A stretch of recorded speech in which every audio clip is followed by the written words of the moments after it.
Hello, and this is Delia again. I have another story in the Disney Princess Big Book of Stories and Fun. Scarlett, are you excited about the next story in the Big Book of Stories and Fun? Are you excited about the next story in it? Huh? Are you excited? She's kind of tired. Are you excited about the next story? Are you excited about it? All right, let's find out what it's going to be about. Now, we are probably going to be reading the Tangled because we read about Rapunzel finds a friend.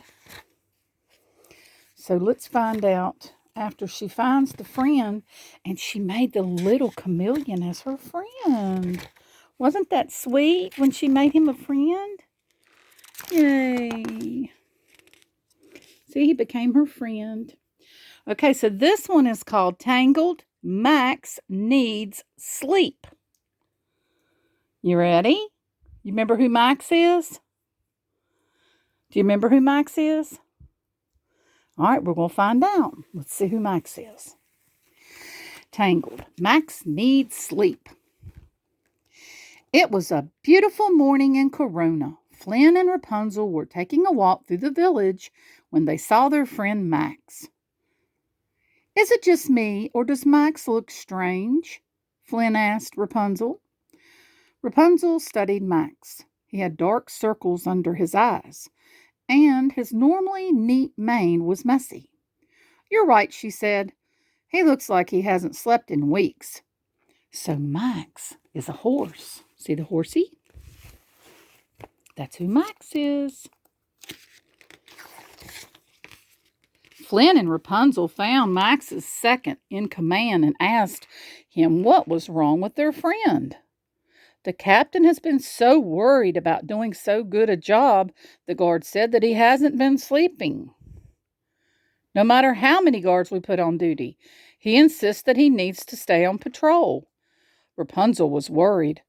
Refusing to rest couldn't be good for Max. She had to figure out some way to make him sleep. Rapunzel and Flynn went to come up with a plan. Soon they returned to the village. Max, Rapunzel cried, I can't find Pascal anywhere. Can you help me find him? I'm afraid something might have happened. Max puffed out his chest. He was on the case. Now you remember who Pascal is. Pascal is her little pet chameleon. Max started to sniff the ground, searching for the chameleon scent. Flynn and Rapunzel followed Max all around town. They checked by the water, they looked under the apple carts, but still Pascal was nowhere to be found.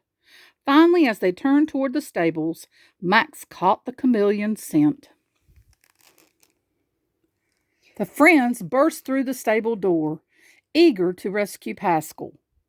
But the chameleon wasn't in trouble. He was fast asleep on a pile of hay.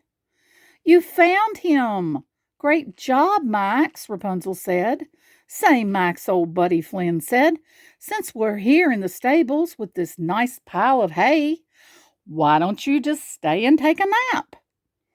But Max just shook his head. He was too busy to take a break. See, he doesn't want to take a nap, does he? He's trying to fight a nap.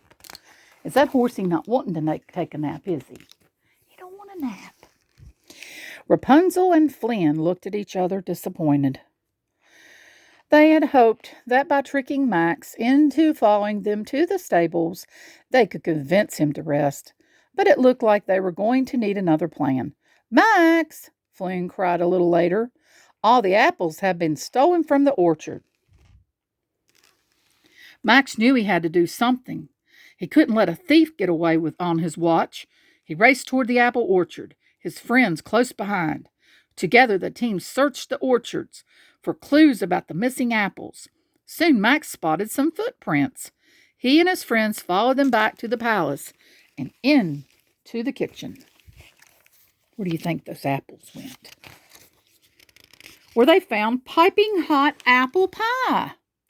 The apples hadn't been stolen after all. The chef had used them all to make a special treat for the royal family's dinner. Apple pie? I love apple pie, Flynn explained, but it always makes me sleepy. Do you want a bite, Max? Max just shook his head again. With the case of the missing apples solved, he had to get back to work. Corona needed him.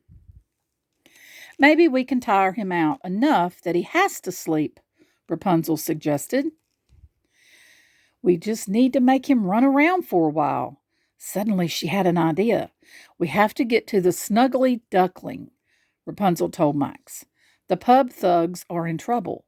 The trouble was the only word Max needed to hear. He motioned for Rapunzel and Flynn to hop on his back, and the three galloped toward the Snuggly Duckling.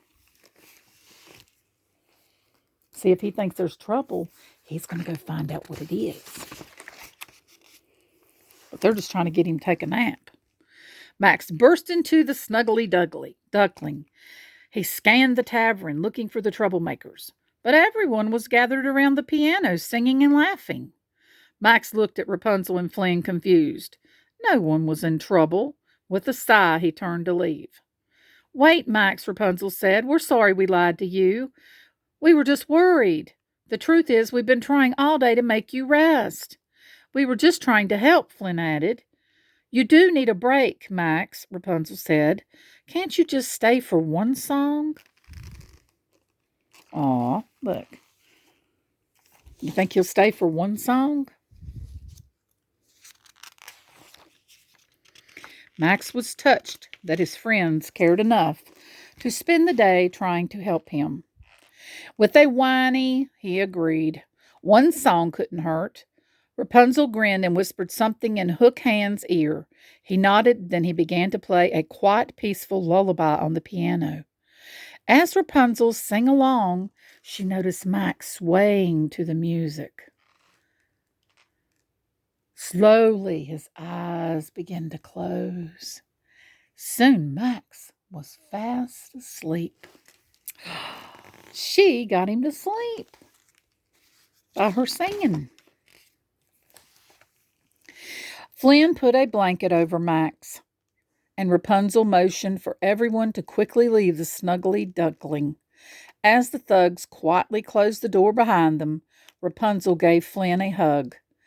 It had taken them all day, but they have finally gotten Max to take a well-deserved break.